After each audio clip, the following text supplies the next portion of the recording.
Jingle bells, jingle all the way. Oh, what fun it is to ride in a one-horse open sleigh. Jingle bells, jingle all the way. Oh, what fun it is to ride in a one-horse. Baby, it's cold outside. Come on in and listen to these movies with me, Alby. Hello, welcome to the podcast. Joining us, Zach. That was pretty good, actually. I'm not even gonna pretend. Nice job, Alby. Hello. Thank you. Welcome. Also here, Shawn. How we doing, Big Gog? Big Gog? Also. I can't complain. He at least tried, so hey, what's up? It was good. I liked it. Got, coming from the cold. What I was going for is like, you're coming from the cold. It's a blizzard. It's hell outside. You walk into this nice farmhouse, and in this farmhouse is me in a Lifetime movie. It's the three of us, and we're cuddled up together on the couch. Well, not together on the couch, but you know what I mean. Like, we're just under some, blankets and stuff. What's happening underneath the blankets? No, don't worry about it. Okay. Oh, okay. So it's like you should be like, baby, it's cold outside, so it's very nice. My mother was not to worry. Beautiful, what's your hurry? Oh, hey, what's up? Who's next to me? My beautiful? It's Alby. That's my beautiful. Wow.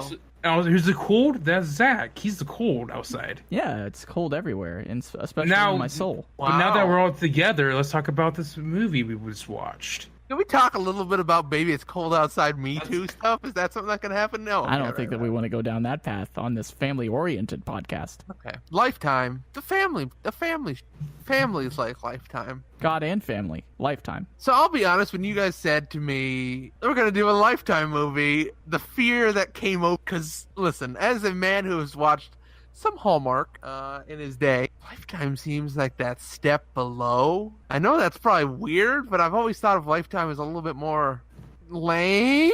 High school girls raped movies. And also really weird subject matter at times that is like weirdly dark, and it always made me go like, watched a few Lifetime movies, not like I can't even remember the names of them, but they always seemed like risque in a way, and like something you'd catch on in the middle of the day, and I don't know, they didn't have like the production value that I usually associate with those kind of movies. So I was really nervous when you guys said to me, let's watch this Lifetime movie. And I forgot to mention, the Lifetime movie we watched was called The Christmas Blood Pact. I mean, the Christmas... Are you saying Lifetime can't afford the Nutcrackers? They can. And there are so many Can we keep a running tally also? Can we get some data points? Pull this into an Excel spreadsheet of the amount of nutcrackers in every... Because I just want that, please. That's going to be our drinking game, That's our drinking game. Not every nutcracker. Take a swig. So the reason why I picked this movie, I want to transition. I want to do a soft transition into the Lifetime movies. Because there's some Lifetime movies we'll be watching that are definitely not a Hallmark movie. This one seems very much like a Hallmark movie, so that's why I picked this one. Also, racial diversification. That was high on your list? Obviously. And also, so far, this movie, fun fact, I will say this for Czar's bit is look at the IMDb score, so I'll save that for him. But yeah, mainly, I mainly picked this because it sounds very similar to a Hallmark movie. And you know what? It turned out it was pretty similar to a Hallmark movie. Can you explain why it was very similar to a Hallmark movie, Alby? I didn't think it was very similar to a Hallmark movie, to be honest with you.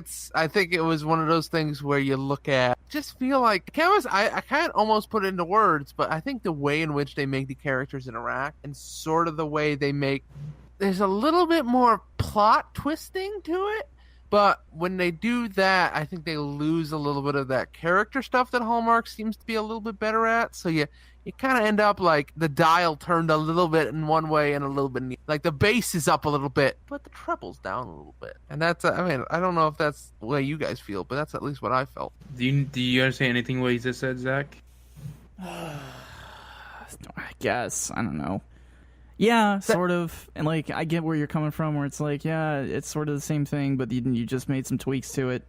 Maybe you put a little more treble into it, or a little more mids, made it a little different, but it's still the same thing overall. Yeah, I get what you're saying. Like, it feels the same way to me.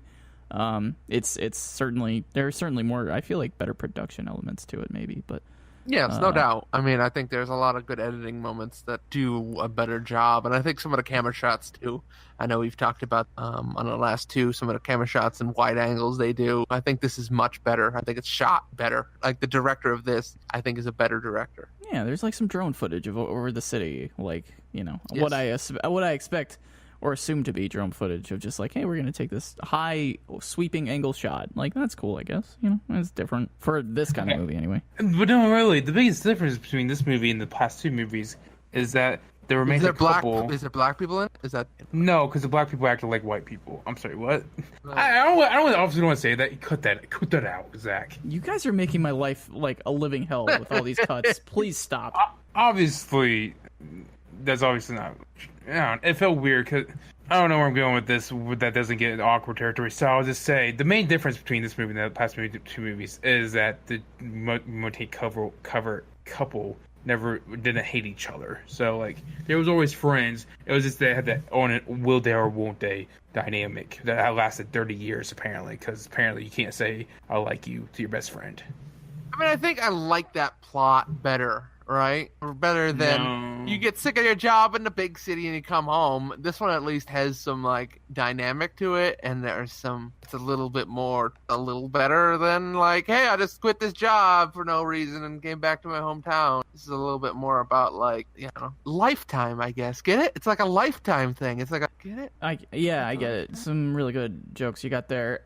Can we talk about some of the plot here so like people know what we're doing and like what we're actually trying to like? I didn't know if we read the synopsis or not, so I was going to mention it, but yeah, please do. I mean, we read it at the end of the last one. I don't want to read it again. I just kind of want to hit some notes here of what this is. But essentially, this woman named Sadie like is best friends with Ben. They grew up together, whatever, in this small town, because the recurring theme here is going from a big city to a small town. Yeah, it's always the small town where like. The big city's an evil place filled with sickness and sin. Yeah, I guess I don't know. I want to lobby like maybe a theory here real quick before I really like dive into it. The small town thing, I guess, might hit on like nostalgia for a lot of people, maybe in their 40s watching this. Like, yes. I don't know. Like it harkens back to a simpler time when you were in that small town, or when you were in a smaller town than where you are now, or your life just moves on to different points, and it takes you back, especially if you're like. A mid-40s wife of sorts, or like your husband is also watching this and you guys have been together for a while or whatever. Like it just harkens back to a better time in your life, and it makes you yearn for the nostalgia of being a kid, even though maybe being the kid wasn't actually as good as you thought it was. We kind of tend to do that with nostalgia, where we make it think it was better than it actually was. So I feel like this kind of just hits on that a lot for people that might be watching this. They just yearn for a simpler time back when they were younger, and they're willing to put aside a lot of that other stuff of like, all right, actually my parents were kind of shitty to me, or like I didn't actually like school that much, but overall you just go like, I liked being a kid, I didn't have to worry about responsibilities and things like that. That aside, so the synopsis of this is essentially Sadie and Ben are two young lovers of just like they're friends that soon become lovers over time, whatever it might be. They grew up next to each other in this small town together. They did a lot of stuff together. They always had awkward sort of like, they won't they things happen to them. Even their friends, witness some of that. And essentially they just kind of grow up, and they keep coming back to the small town. Well, she does. She's a traveler, takes a lot of photos, goes around the world, I guess, taking photos. They didn't really elaborate on that part as much. But she does take photos. Like she went to Australia. And by the time she was in her 20s or something like that, she met a guy in Australia named Liam. They talked about it a little bit, and then she came back for the Christmas Pact that they had made together, which was every year at Christmas or whatever it might be. They get together and like exchange gifts or tell each other what they want, because they live right next to each other, and there's a tree there that they planted. All that happy stuff. So in their 20s, like I said, she brings she doesn't bring Liam. Liam just shows up one day, and things get a little weird because Ben was starting to have feelings for her. He's always had feelings for her, and she's always had feelings for him in some sort of way. And then this guy shows up. He's Mr. Perfect, leads a group sing-along on a guitar of a Christmas carol, because that's what you do, I guess, in small cities. Who fucking knows? He's a firefighter. He's a firefighter, yes. He's a firefighter. Remember, he's a firefighter. He's chiseled, very handsome guy. He's Thor from the Marvel movies in physical form. Yeah, so it sets up this whole thing of, like, Ben has to be around him. And this like, 15-minute, 10-minute scene of He shows up into town, goes like, hey, I love you, by the way. And then he upstages Ben at every turn. He wins everything. He's just constantly better at Ben than everything else, which makes Ben feel bad about himself and his chances of ending up with Sadie, and you know how it all goes in a romance story. So then the shoe is on the other foot. Later on, I think it moves ahead 10 years. 2 after years. that, or no, 2 years. 2 I'm years. sorry, it was 2 years. So 2 years after that, Ben finally finds somebody.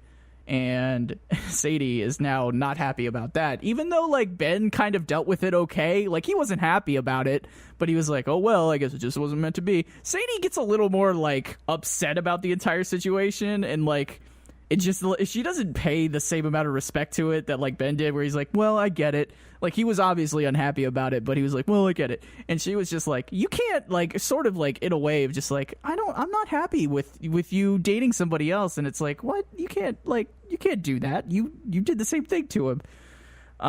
It was just a weird way to do that. So anyway, yeah, he ends up dating this girl. The story moves forward, all of that stuff. And then finally he realizes, like at the end, because it's all wrapped up neatly every single time, oh, this isn't going to work out for both of us, even though I really love you. I got to go be with my, this person that I've known my entire life, because we just know each other so well. And that's how it ends. Like, of course it does, because that's how it is. And then they have a kid at the end who is a bad actor, apparently, just doesn't know how to do anything. That was a real fun 3 minutes that just was like, whoa, that's cool. This kid is really trying her best, and God bless her. But she was bad. It was real bad. It wasn't even that long. It was just like 2 minutes, and we were all like, whoa, what? Who okayed this? Me and Alby, apparently Zach wants to give her some credit for being a kid actor. Me and Alby, fuck no, she was terrible. She was not great bad. from the limited amount, but she is a kid, so I'm hoping she'll get better. So I mean, yes, the entire plot is they made a pact, of like, here, we did this every Christmas. We're great friends. Things get in the way, life gets in the way, and then at the end, everything gets comes back around, and then they finally go like, hey, we're meant for each other. They kiss. Everything happens. There's a Christmas tree farm with thousands of Christmas trees on. Christmas tree farm, and that's how it ends. It's just like it's a feel good romance thing, and it was a lot of it just felt like, I don't know. The last 30 minutes are okay, but it felt like the first 50 just kind of, I didn't feel like I retained anything. But that could have just been me. I don't know. That twist was pretty good. Like, twist, I've been planning a tree every year. Like, good. what? Yeah, that was pretty good. That was terrible. What are you guys talking about? I was like, yeah. Why? Yeah, just like, okay, I'm gonna do this. Like, all right, we need to have this grand unvailing at the end of the. Oh, he's been planning. Okay, like, I don't care. They needed a gift. They were like, what could we do? Oh, Christmas tree. He's in landscaping. Like, all these guys are in landscaping. If he put in this much effort, like, the whole part breaks away when it's like, he should have just confessed like 20 years ago. Yeah, he really should have. Like, I just, again, it's not the worst movie you're ever gonna watch. It's just kind of. The worst thing about a movie is that I'm left and I don't remember any of it. I feel like that's the worst indictment of a movie. That's kind of how I felt with this. Yeah, I'm not going to remember this in T-minus like a day, Yeah, no. I'm going to get up tomorrow morning and be like, what'd I do last night? What'd I watch? What was the name of that thing? Who was that 2K NBA player? What was his role again? Yeah, I just want to mention real quick, like, when they were in the high school phases of what they were doing, granted, they were trying to do some fashion stuff with it, because, like, we all went through a high school phase, or, like, somewhere around there where we had bad fashion, because it was just, that's what happens when you're And it was the 90s. Up. Yeah, and it was the 90s, and, like, Kyla Pratt is the main actress in this, and she was in the Proud Family, and at one point she did look like Penny from the Proud Family, which, like, kind of made me go, like, oh, wait, was she... And then her voice, like, I was trying to pin her voice down with something, and I was like, oh, that's Kyla Pratt from the Proud Family on Disney. Yeah, so when they were in high school, they had this, like, weird fashion thing happening, and, boy, I don't know. It wasn't, even though you say weird fashion thing, I felt like that wasn't the 90s. That was just some weird stuff that, like, it didn't seem, period, it just seemed like... It just seemed weird, yeah, no. What I said during the movie was... This looks like somebody went into NBA 2K19 and created a player and, like, accidentally hit all of the sliders in different directions. Sure. And then was like, this looks good. I'm going to use this now. And, like, I don't want to indict the actors for their looks, because God knows that I'm not an attractive guy either. But, like... Give yourself more credit. It's the Christmas season. It was just weird. Like, the way that they looked, like...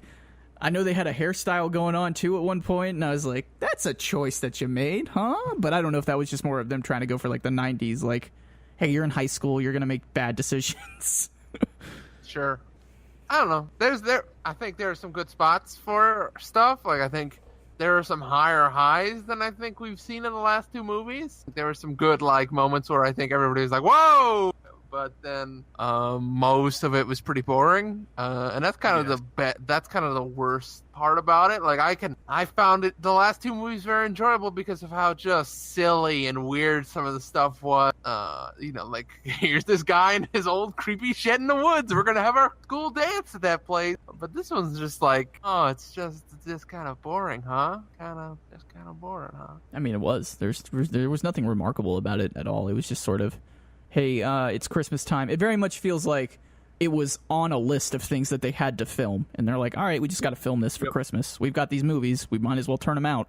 No soul. I feel like there's no soul in it. Like, there's nothing, sometimes you can feel when somebody is making something or like, a director has a certain style or whatever might be. Sure. And I'm not comparing, God knows I'm not comparing a Lifetime movie to something like a AAA box office thing.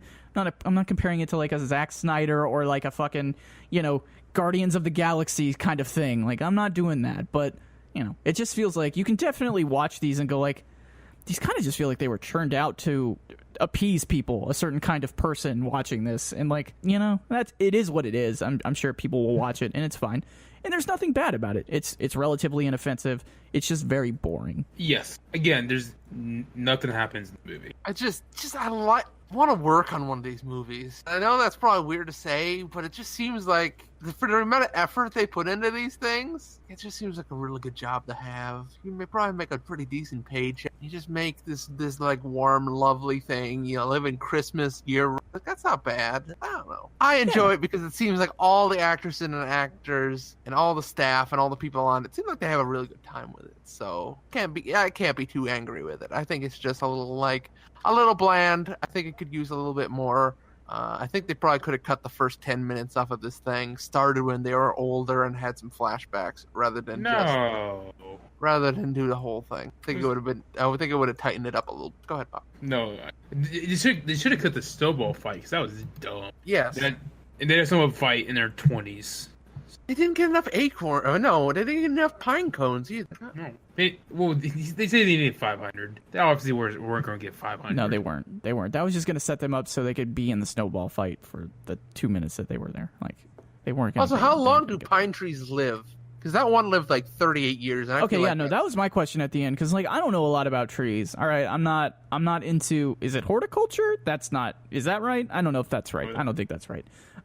Regardless, I'm not a tree man. I don't know a lot about your cedar woods or like your pines or like I live in Florida, so I know about palm trees a little bit, but that's it. How long do these trees like that thing lasted for like 30 years? I mean, there was one we planted when I was little that's still out in the front. But okay. So they can last if given the right amount of love and water. It's a tree. I assume they can live for a long time.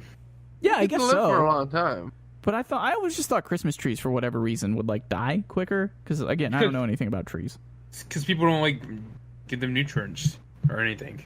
They take them out of the ground. Yeah, a lot of them are chopped also, and like you can get if they had gotten a ball and burlap one where it's like actually has its roots attached, you could probably plant that thing. It could make it pretty far. That's what we did. So that's good to know. I had no idea. Like I honestly don't know anything about trees, which is why I asked. So I'm learning stuff. I don't really know how. I don't know.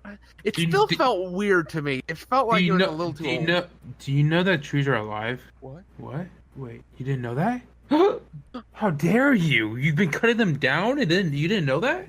You don't hear the silent screams of the trees that you cut down every year? Well, I guess these people didn't because they went into their special sacred Christmas tree field that this man planted for the love of his life and then chopped them down and started selling them off to people at the end of that movie. They just started selling the tree. Nope, you shouldn't be doing that because the trees can feel pain. Hi, I'm here on behalf of Big Tree, and I just want you to know that trees can also feel pain. And you should stop cutting them down. Thank you. Do you speak for the trees? I speak to the trees and for the trees. Thank you. You're the Lorax, I see. Okay. That's me, the Lorax. I didn't know we had a famous man on the podcast here, the Lorax. Yeah. All right. This whole movie is just very forgettable in every sense of the word, and I don't have much else to add. So I'm sorry. We're not talking about the movie. We're in off tangent territory. I didn't know people roasted chestnuts in real life. Is that a real thing? Yes, people roast chestnuts. I've never seen a man bring a chestnut roaster to a public event and roast it in front of a bunch of people walking by. I just don't feel like that ever happened. No, you wouldn't, because that man would get immediately tackled by police and be called a crazy person. Especially if he's black, like he was in this movie. I really thought the police were going to show up when they were breaking into I did too. house. I was waiting for the social commentary on that at some point when they were getting into that. Yeah, there was a scene in there where they were trying to break into the one girl's house because they live right next to each other. Because she forgot her keys or something. I don't know. I tuned Why out do you at that even point. lock your door if you're just going next door for food? Yeah. Is what I'm saying. And if you live in a nice town, I'm sure that there are towns that still exist. I wouldn't do it personally, where you probably don't have to lock your door because you live in a small town and you know everybody. But I'm waiting for the camera to turn and it to be like a really rough neighborhood outside of those two houses. What you don't see just out of frame is the ample amount of homeless people, crack dens, half burned out houses, trailer parks. Just it's terrible. It's a terrible place to be. Just those two really nice houses. They have this suburb. It's like any big city. There's that one neighborhood. That's good. If you go 2 minutes that one direction, it's gonna be a fucking slum. Yeah, pretty much. Yeah, I don't know. I was trying to think of what other weird stuff that they did. I've never roasted chestnuts on an open fire. I know that's a thing that we all sing around the holidays, but I've never done that. I bake cookies. I've done gingerbread houses. I'm not good at making a gingerbread house. I have. Nobody is. That's they just fall apart. Especially the ones that are pre-made and it's 3 pieces and you can just build it. I'm bad at it. I'm just bad at it. Ones are bad. You gotta go with fresh homemade gingerbread if you want to make some. That's my hot gingerbread house making tips. Do you have a small nutcracker on your nightstand next to your bed? I do. Can I get one on Amazon? But you also know that I have a collection of nutcrackers, so don't judge me. I do know that about you. I do. Yeah, we definitely know that about you. Do you make ugly sweaters handmade? No. I need to get an ugly sweater. I was thinking it the other day. I don't really have an ugly sweater. I should get one. Or I should make one for myself. Hey, did y'all know Amazon sells NFL nutcrackers? Because I just learned that. Okay, NFL nutcrackers, you say? Yeah, I've got this Miami Dolphins nutcracker. If y'all are really interested in it for $34, no, thank you.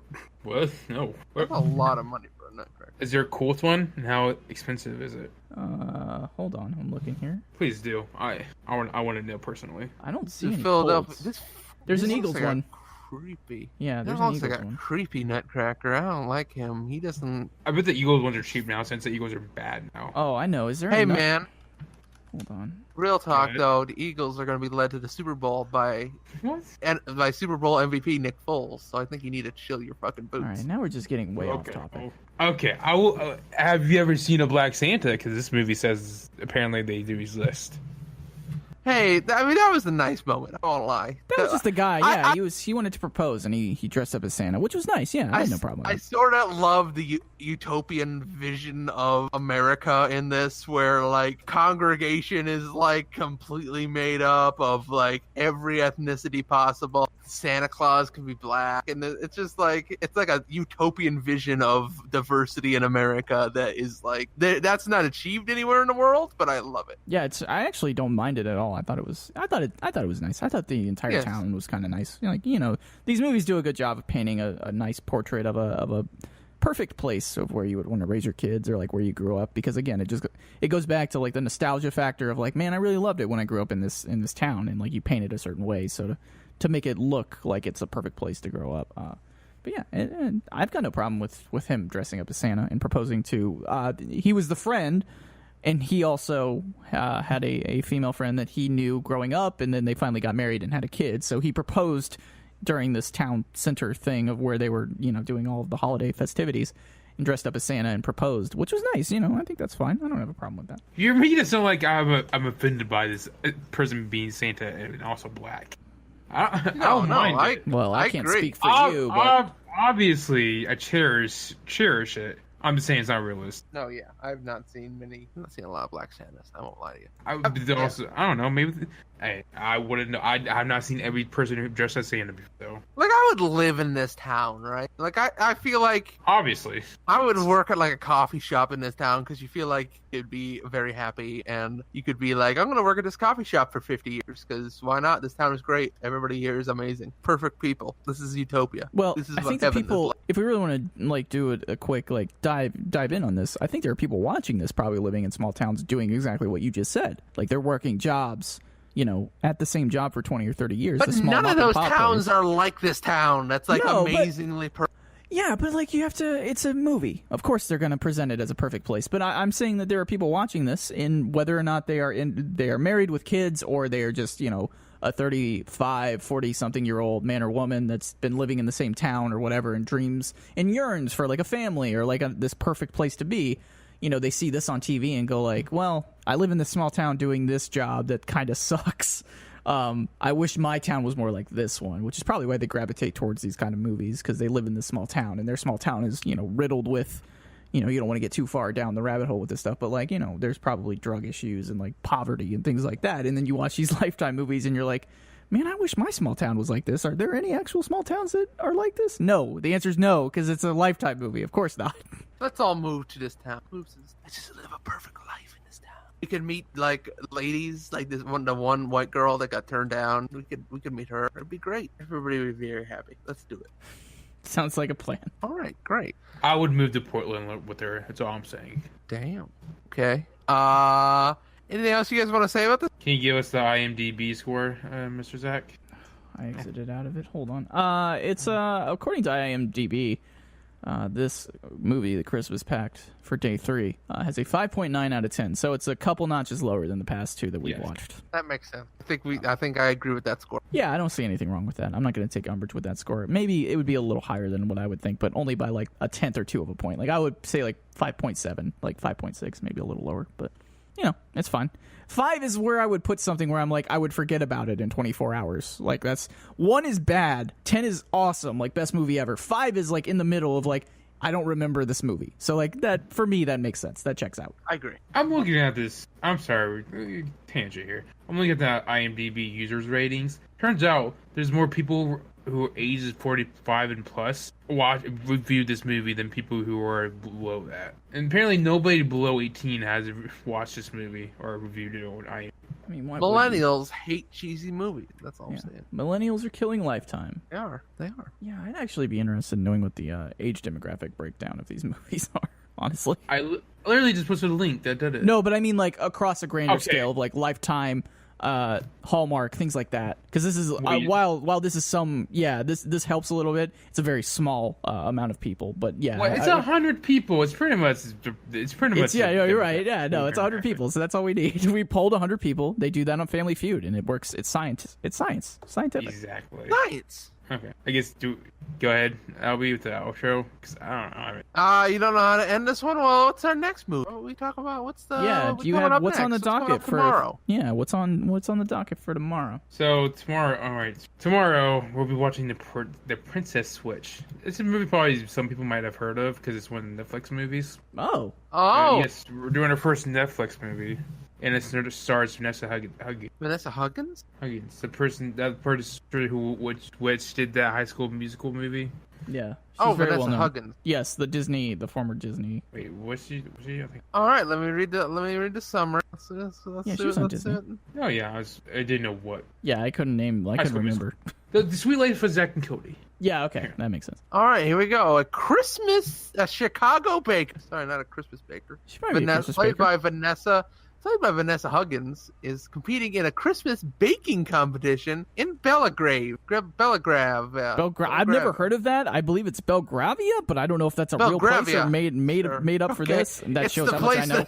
Wait, we didn't watch that Avengers. I'm an American. Sorry, guys. It's the place where the Avengers showed up in Avengers 2. So it's there she bumps into the prince's fiance. They look alike and switch for 2 days. Life is what happens to you while you're busy making other plans. What the kind of intro is that? Well, you should read this. This is better. What Dan's supposed to. Stacy, a type of planner, a type A planner with a penchant for schedules, takes a spontaneous trip to charming land of Belgravia at the encouragement of her sous chef and best friend Kevin. While preparing for the Royal Christmas Baking Competition, Stacy finds herself faced with an identical stranger.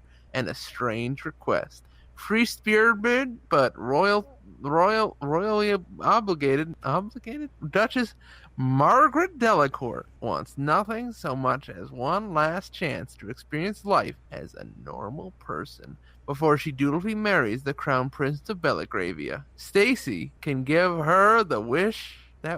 From questionable equestrian skills and the true meaning of charity to slipping accidents and snowball fights, this is an adventure that no holiday romantic should miss. Go ahead. Written by Thad and Scoops. It's Armas Cooper's IMDb profile name. Yeah. Okay. Yeah, Amari Cooper wrote this under Thaddeus Cooper. Thanks, Amari. A friend of the show, Amari Cooper. Amari Cooper, everybody's favorite Amari. All right, Amari, get out there, and I hope you die. All right. What? You know, he's plays for the Cowboys now. I don't like him very much. Princess Switch, huh? Okay. Princess Switch with Our Vanessa first Hudgens. Netflix one, huh? It'll be fun. This is Netflix. Can't wait to see all of the hijinks and shenanigans that happen in this Can I get a movie. Muppets movie by the end of this, or are we that's just a good doing bad movie. ones? No. Well, We can watch the new Muppets movie that came out this year. Sure. there's a new Is that great? Muppets movie? Remember that one? The edgy one? The R-rated one? Oh, the murder one. Oh yeah, with Melissa McCarthy. Is that? Yes. Yeah, I know which one you're talking about. All right. Apparently I'm it wasn't looking- very good. Yeah, I heard it. I actually heard mixed reviews on that. Some people said it was actually all right, and I was like, "What? What are you talking about? It looked dumb." But yeah, I don't know. Sorry. All right. So the Princess Switch, huh? That's our next one? Okay. There's not two. Okay, there's only two Netflix movies, so don't worry. It's not Which is the best one? This one or the other one? the other one much better. Okay, great. This one's gonna be shit. I'm great. I'm Good. It excited. fits right into what we're doing here. Human feces. I'm great. Well, everybody, look forward to that tomorrow. I just noticed none of these. All these are like romance movies. I just noticed that. Of course, Christmas is for romance, Pop. Don't you know that? God, we need to get I need to get a movie that's like about Santa Claus or something. Yes. Get us some action adventure Christmas movies, please. To where that will be the other Netflix movie. Good. Go ahead. Okay, great. And with that, folks, get back out in the cold. It's Christmas time.